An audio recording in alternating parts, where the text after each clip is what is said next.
Guys welcome back to my channel. I am Himani और आज हम एमपीपीएससी प्रीलिम्स की यूनिट 6 के बारे में डिस्कस करने जा रहे हैं कि हम उसे कहाँ से पढ़ सकते हैं, कैसे पढ़ सकते हैं और कितने दिनों में हमारा वो पढ़ के कवर हो जाएगा, है ना। जैसा कि हमें पता है कि एमपीपीएससी की प्रीलिम्स जो है वो पोस्टपोन हो गई है, 23 जून को होने वाली है और पोस्ट इसमें सिर्फ 110 है। तो सोच लीजिए कि पेपर का डिफ़िकल्टी लेवल हाई होगा, है ना।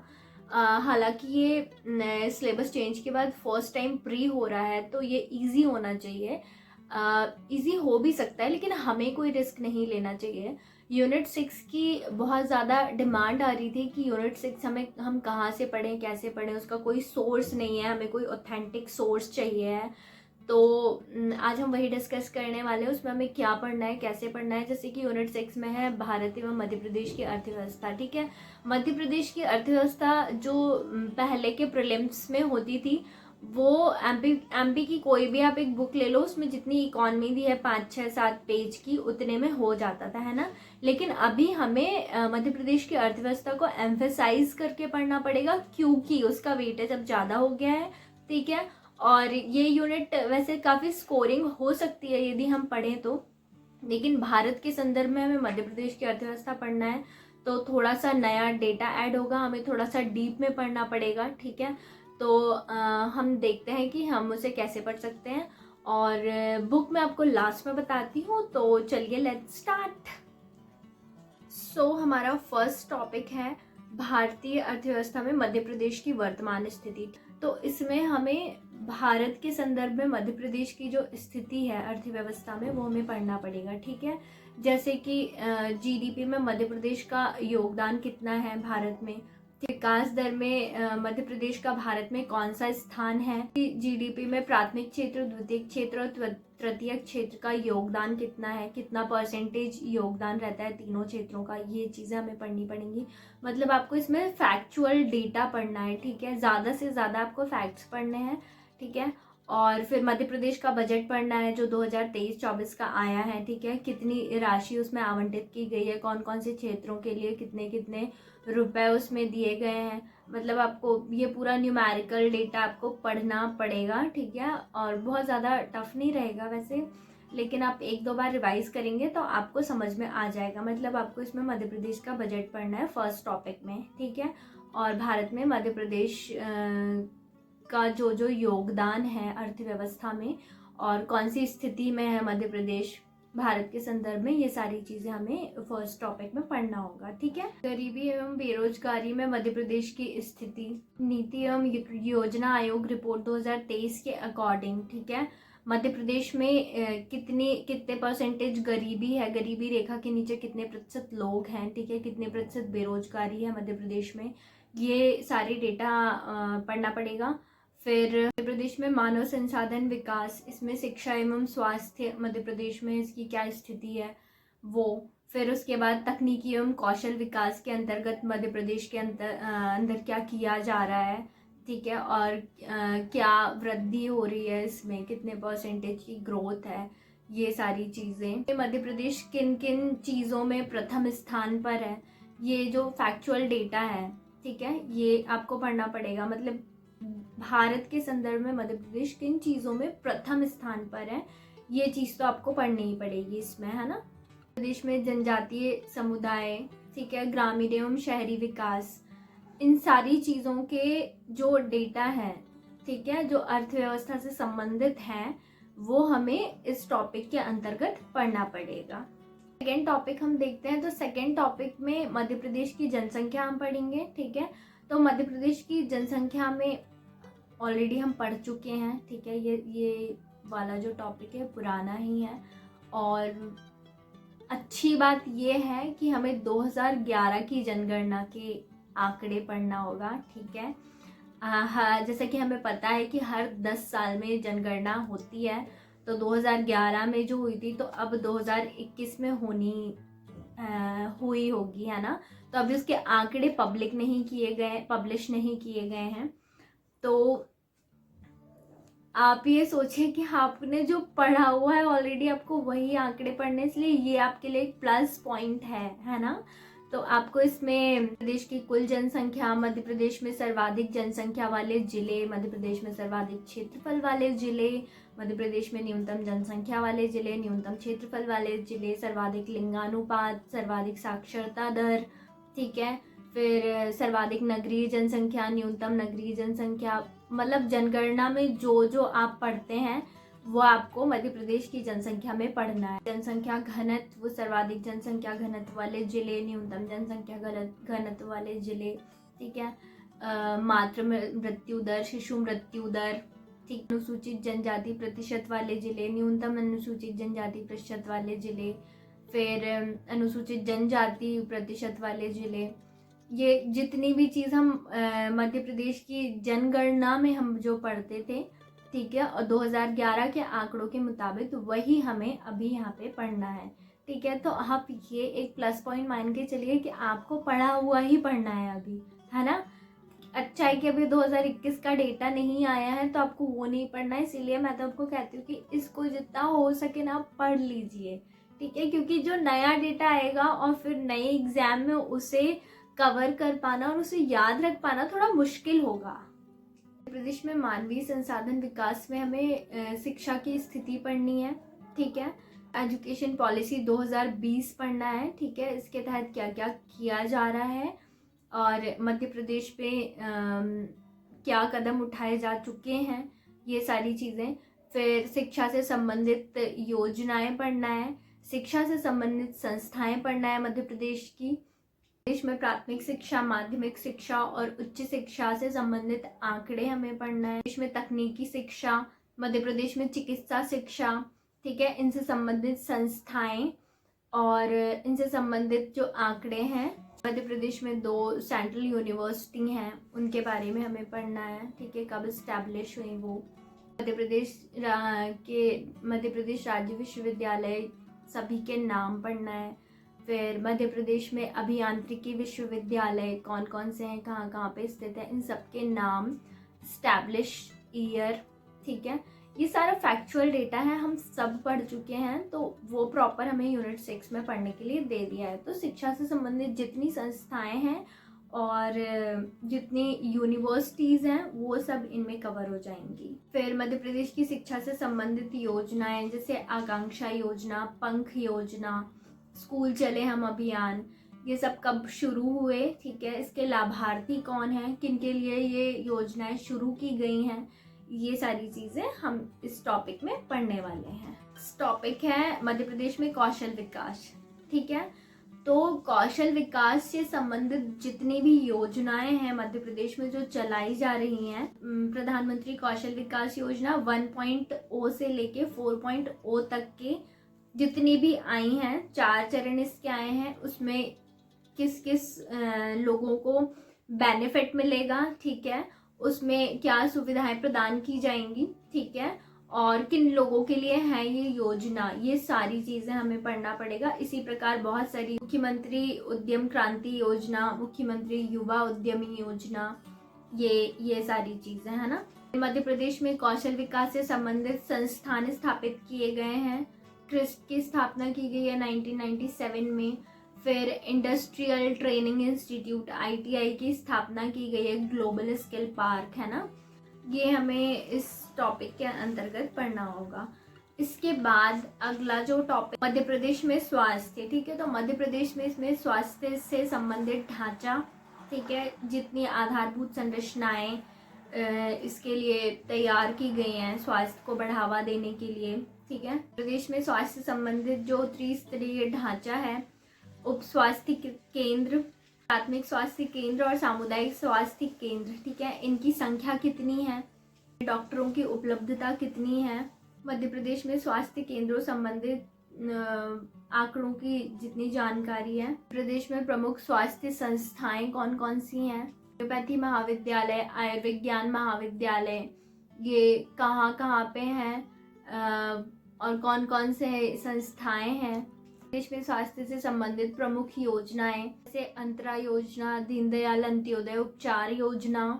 में मध्य प्रदेश में स्वास्थ्य को बढ़ावा देने के लिए कौन कौन से अभियान चलाए जा रहे हैं, ठीक है, जैसे मंगल दिवस योजना, फिर गौरवी अभियान, ममता अभियान, सांस योजना, ठीक है।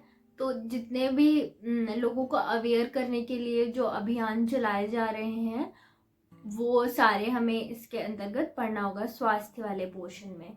इसके बाद सतत विकास लक्ष्यों में मध्य प्रदेश की स्थिति, ठीक है, ये वाला टॉपिक हमें पढ़ना है। जैसा कि हमें पता है कि सतत विकास लक्ष्यों के अंतर्गत 17 सतत विकास लक्ष्यों को वैश्विक लक्ष्यों को रखा गया है, ठीक है।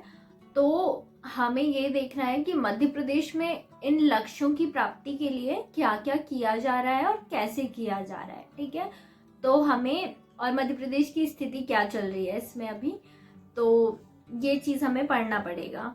और लक्ष्य प्राप्ति का जो ईयर है वो भी हमें इसमें पढ़ना पड़ेगा। तो मतलब आप समझ लीजिए SDG आपको पूरा पढ़ना है, बहुत अच्छे से पढ़ना है और मध्य प्रदेश के संदर्भ में पढ़ना है ना। आज नेक्स्ट टॉपिक है मध्य प्रदेश में कृषि क्षेत्र, ठीक है। जैसा कि हम जानते हैं कि कृषि क्षेत्र को प्राथमिक क्षेत्र के अंतर्गत रखा गया है, तो अब हमें इसमें कृषि क्षेत्र को मध्य प्रदेश के संदर्भ में हमें विशेष रूप से पढ़ना पड़ेगा। तो इसमें जैसे कि खाद्यान्न उत्पादन में मध्य प्रदेश की स्थिति, जैसे कि मध्य प्रदेश दूसरे नंबर पर चल रहा है अभी, ठीक है। ऐसे ही मध्य प्रदेश की मुख्य फसलें और उत्पादन, कृषि, भूजोत, सिंचाई एवं उर्वरक, इनकी उपलब्धता, मध्य प्रदेश में मोटे अनाज, मिलेट एवं सुपर फूड, इसके बारे में तो हमें मेनली पढ़ना है, ठीक है। और मध्य प्रदेश में उद्यानिकी, इसके तहत क्या क्या उगाया जाता है। मध्य प्रदेश में मसालों का उत्पादन, सब्जियों का उत्पादन, मध्य प्रदेश में कृषि विकास संबंधित योजनाएं जो चलाई जा रही हैं, जैसे प्रधानमंत्री फसल बीमा योजना, जलदीप योजना, अंतर भुगतान योजना, सूरज धारा योजना, ठीक है, कब स्टार्ट की गई है, इनके लाभार्थी कौन है, ठीक है, और इसके तहत क्या क्या सुविधाएं प्रदान की जा रही हैं, ये सारी चीज़ें आपको इसमें पढ़ना होगा। पशुधन एवं डेयरी विकास में पशुधन से संबंधित आंकड़े जो भी हैं, मध्य प्रदेश के प्रमुख प्रजनन केंद्र, मध्य प्रदेश में पशुओं की कुल संख्या 2019 के अकॉर्डिंग हमारे पास आंकड़े उपस्थित हैं, तो वो भी आप एक बार पढ़ लेंगे। ये हमारा ये सब पढ़ा हुआ है, हमें इन्हें सब चीज़ों को रिवाइज करना है ना, तो इसीलिए ये कुछ बहुत नई चीज़ नहीं शामिल हो गई है, तो ये आपसे इजीली हो जाएगा। फिर मत्स्य पालन और मत्स्य पालन से संबंधित योजनाएं, फिर मध्य प्रदेश में जैविक कृषि, मध्य प्रदेश में जैविक कृषि नीति 2011। बाद नेक्स्ट टॉपिक जो रहेगा वो मध्य प्रदेश में उद्योग रहेगा, ठीक है। तो जैसा हमने मध्य प्रदेश में कृषि क्षेत्र पढ़ा है, वैसे ही हमें मध्य प्रदेश में औद्योगिक क्षेत्र पढ़ना है, इससे संबंधित संस्थाएं पढ़ना है, इससे संबंधित योजनाएं पढ़ना है, औद्योगिक क्षेत्र में क्या क्या किया जा रहा है, ठीक है, कौन कौन सी औद्योगिक पेटियां हैं, प्रमुख औद्योगिक केंद्र कौन कौन से हैं, ये सारी चीज़ें हमें इसमें पढ़ना है, ठीक है। फिर नेक्स्ट है हमारा मध्य प्रदेश में सूक्ष्म, लघु एवं मध्यम उद्योग, MSME उद्योगों का वर्गीकरण हमें पढ़ना है, ठीक है। फिर MSME विभाग पढ़ना है, इसकी स्थापना कब हुई, इसकी विभागीय संरचना, फिर इससे संबंधित नीतियां और कार्यक्रम, मध्य प्रदेश स्टार्टअप नीति 2022, ठीक है, इसमें क्या क्या चीज़ें की गई हैं वो सारी चीज़ें पढ़ना है। MSME से संबंधित नवीनतम आंकड़े, इतनी चीज़ें हमें इस टॉपिक में पढ़ना है। फिर नेक्स्ट टॉपिक हम देखते हैं मध्य प्रदेश की अधोसंरचना। तो इसमें हम मध्य प्रदेश में परिवहन पढ़ेंगे, ठीक है, सड़क परिवहन, रेल परिवहन और वायु परिवहन पढ़ेंगे। इनसे संबंधित जो भी डेटा है वो सब हमें याद करना है, इसमें ये सारी चीज़ें फैक्चुअल हैं, ठीक है। फिर मध्य प्रदेश में संचार के तहत जैसे कि आकाशवाणी, दूरसंचार, डाक तार, पत्रकारिता, ठीक है, इनसे संबंधित संस्थान और इनसे संबंधित आंकड़े, ये सारी चीज़ें पढ़ेंगे। फिर मध्य प्रदेश में ऊर्जा, मध्य प्रदेश में स्थित परमाणु ऊर्जा केंद्र पढ़ना है हमें। फिर मध्य प्रदेश का सौर ऊर्जा, पवन ऊर्जा, नवीकरणीय ऊर्जा, इन सारी ऊर्जाओं में मध्य प्रदेश का स्थान कौन सा है वो हमें पढ़ना है। नवीन और नवीकरणीय ऊर्जा विभाग, ऐसे बहुत सारे विभाग स्थापित किए गए हैं, तो इसको कब इस्टेब्लिश किया गया, उसका ईयर पढ़ना है और क्या काम है ये पढ़ना है। फिर हमारा नेक्स्ट टॉपिक है आत्मनिर्भर मध्य प्रदेश। ठीक है, ये यूनिट 6 में ये नया टॉपिक ऐड हुआ है। ठीक है, वैसे तो हम करंट अफेयर्स जब भी पढ़ते हैं तो इसमें जितनी भी चीज़ें हमें पढ़ना है वो हम ऑलरेडी पढ़ते ही आए हैं, लेकिन अभी हमें थोड़ा सा ज़्यादा जोर देके इसे पढ़ना पड़ेगा क्योंकि ये एक टॉपिक नया ऐड कर दिया गया है। तो इसमें हम देखते हैं कि हमें क्या पढ़ना है। तो इस टॉपिक में हम ये देखेंगे कि आत्मनिर्भर भारत अभियान की शुरुआत माननीय प्रधानमंत्री नरेंद्र मोदी जी ने 2020 में कोरोना के संकट से उबरने हेतु शुरू की थी, है ना। तो इसी के तहत 2020 में शिवराज सिंह चौहान ने आत्मनिर्भर मध्य प्रदेश 2023 के नाम से एक योजना स्टार्ट की थी। ठीक है, और इसमें क्या क्या लक्ष्य रखे गए थे और क्या क्या किया गया, ये सारी चीज़ें हमें पढ़ना पड़ेगा। इसके तहत 4 स्तंभ तैयार किए गए थे। पहला भौतिक अधोसंरचना, दूसरा सुशासन, तीसरा स्वास्थ्य एवं शिक्षा और चौथा अर्थव्यवस्था एवं रोजगार। ठीक है, तो इनके अंदर जाके हमें प्रॉपर चीज़ें पढ़ना पड़ेगा। ठीक है, आत्मनिर्भर मध्य प्रदेश के अंतर्गत 8 मिशन चलाए जा रहे हैं। इन मिशन के बारे में भी हमें पढ़ना पड़ेगा कि कौन कौन से 8 मिशन हैं और उसके तहत क्या किया जा रहा है। ठीक है, तो इस टॉपिक पे हमें ये पढ़ना है। इसके बाद एक जिला एक उत्पाद योजना के तहत राज्य सरकार ने किस जिले के किस उत्पाद को घोषित किया है। ठीक है, एक जिला एक उत्पाद, उसकी पूरी लिस्ट हमें पढ़नी होगी और हर जिले का कौन सा वो एक उत्पाद है वो हमें पढ़ना पड़ेगा और ध्यान रखना है। ठीक है, और केंद्र सरकार द्वारा जारी भी एक जिला एक उत्पाद योजना के तहत जो चीज़ें शामिल की गई हैं हमें उन्हें भी पढ़ना है। इसमें ये तो फैक्चुअल है, ये आपको याद करना पड़ेगा। ठीक है, इसके बाद एक नया टॉपिक ऐड हुआ है, मध्य प्रदेश में बौद्धिक संपदा अधिकारों की प्राप्ति। ठीक है, ये नया ऐड हुआ है। ठीक है, ट्रिप्स और ट्रिम्स तो हम इकोनॉमी में पढ़ते ही थे पहले, है ना, लेकिन ये मध्य प्रदेश के संदर्भ में है। तो इसमें हमें क्या पढ़ना है, बौद्धिक संपदा अधिकारों के प्रकार पढ़ना है, जो जितने प्रकार के होते हैं वो पेटेंट, कॉपीराइट, औद्योगिक डिजाइन, ट्रेडमार्क, ठीक है, भौगोलिक संकेतक, जितने भी प्रकार होते हैं ट्रिप्स के अनुसार वो हमें पढ़ना है। इनकी कितनी अवधि होती है, जैसे पेटेंट की 20 सालों की अवधि होती है।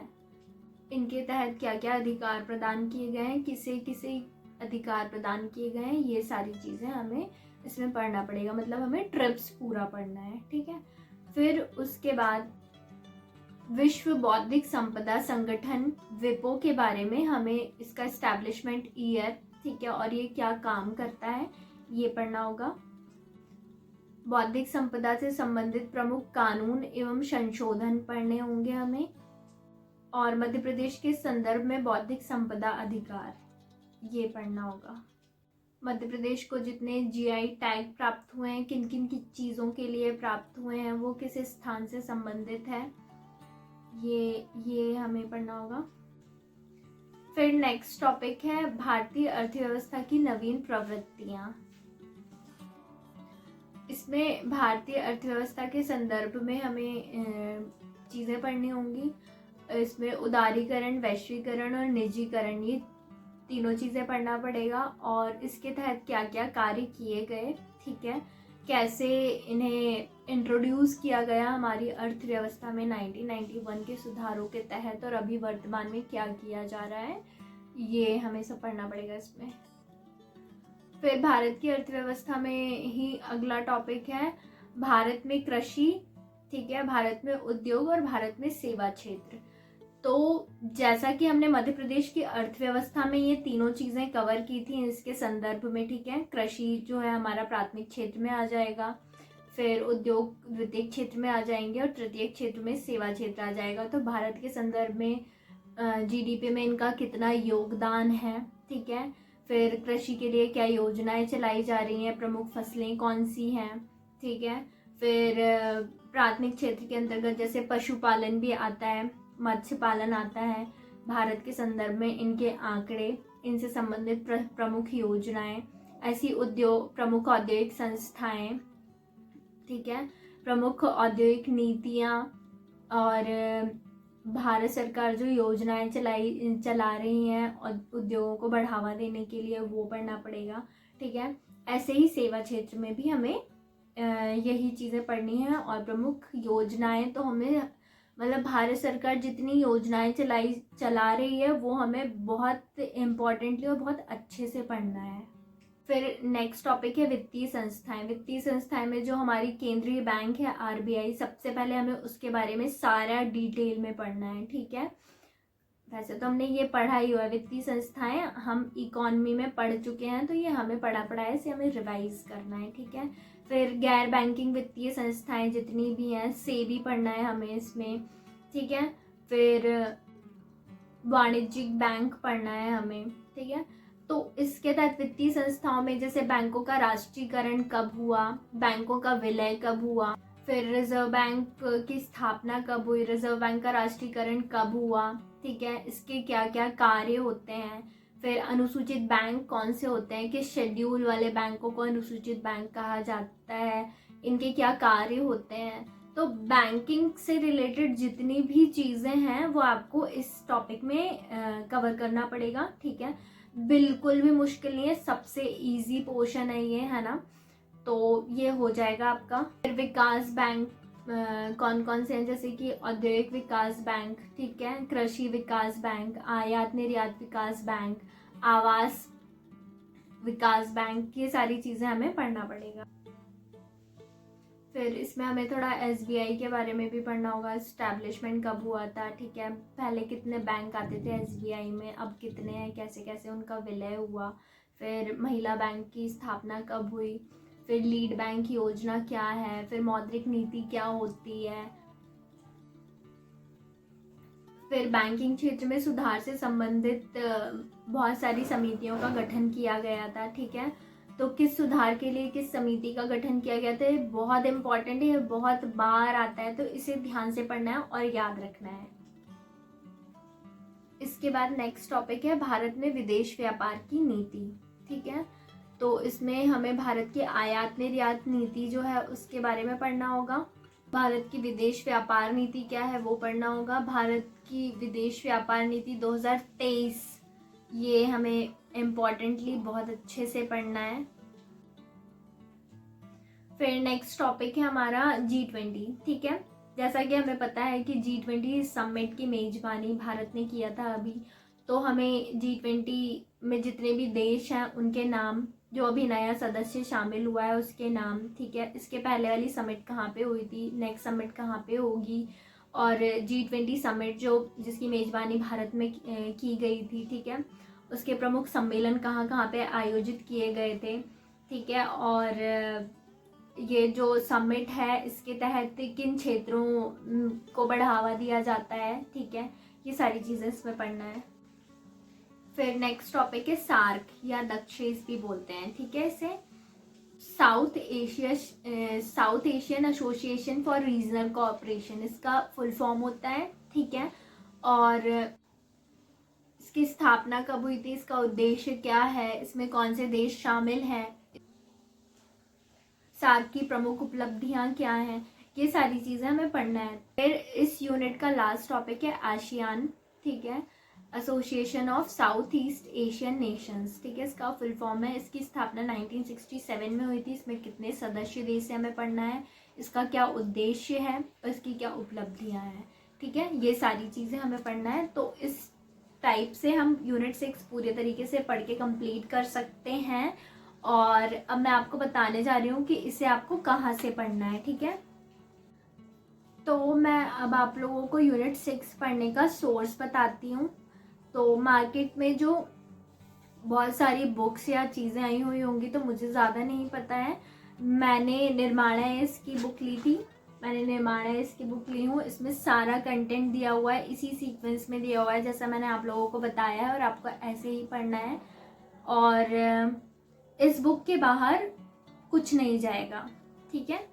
और जैसा कि हमें पता है कि यूनिट 6 जो है ये करंट अफेयर्स से पूरी रिलेट करती हुई यूनिट है, कि जब जो हम करंट में पढ़ेंगे आधी चीज़ें हमारी इसी से तैयार हो जानी है। और इसमें हमें फैक्चुअल चीज़ें ही पढ़नी है, फैक्चुअल चीज़ों पे ज़्यादा ध्यान देना है, फैक्ट्स ही पढ़ना है इसमें। तो और निर्माण वैसे भी बहुत ज़्यादा कंटेंट देता है, जो कि अच्छी बात है, इसके बाहर आपको कुछ नहीं पढ़ना पड़ेगा, इसीलिए ये एक अच्छी चीज़ है। तो मैं आप लोगों को ये बुक रेफ़र करूँगी कि यदि आपने अभी तक कोई बुक नहीं ली है तो आप ये ले लीजिए, क्योंकि जैसा कि हमारा जो पेपर है वो पोस्टपोन होके 23 जून को हो गया है, तो अभी हमारे पास काफ़ी टाइम है इसे कवर करने के लिए, और ये बहुत अच्छे तरीके से कवर हो जाएगा। मैं बोलती हूँ आप इसे डेली 1.5 घंटे भी देते हो ना, 1 घंटे भी देते हो, या आप एक यूनिट एक दिन में 1 यूनिट यदि आप कर रहे हैं, या आपका मन नहीं आपको 2 दिन में 1 यूनिट करना है, वैसे इतना आलस तो नहीं करना चाहिए, 1 दिन में 1 यूनिट कर रहे हैं आप, ठीक है। अब उस यूनिट को करने में जितना भी टाइम लगे, आपके 22 दिन में 22 यूनिट हो जानी है। इसमें 22 यूनिट है, 22 चैप्टर है, ठीक है। तो 22 दिन में आपका ये कंप्लीट हो जाएगा। इसके बाद आपको सिर्फ रिवाइज करना है, ठीक है। और इसमें जो डेटा हम पढ़ेंगे ना, ये हमको सारा का सारा मेंस में भी एज इट इज काम में आएगा, इसीलिए आप इसे अच्छे से पढ़िए। अभी हमारे पास जो एक्स्ट्रा टाइम मिल गया है 23 जून का, तो आप प्री प्लस मेंस दोनों साथ में लेके चल सकते हैं। आप कॉमन सब्जेक्ट्स को छांटिए कि कौन कौन से सब्जेक्ट्स कॉमन है, और फिर उन दोनों को प्री और मेंस दोनों के अकॉर्डिंग पढ़ने की कोशिश करिए, और आपसे ज़रूर होगा, ठीक है। तो यदि आपको ये वीडियो इन्फॉर्मेटिव लगा है, यदि आपको ये वीडियो अच्छा लगा है, तो आप प्लीज़ वीडियो को लाइक करिए और इसे शेयर करिए अपने दोस्तों के साथ, और चैनल को ज़रूर सब्सक्राइब करिए। Thank you so much, thanks for watching.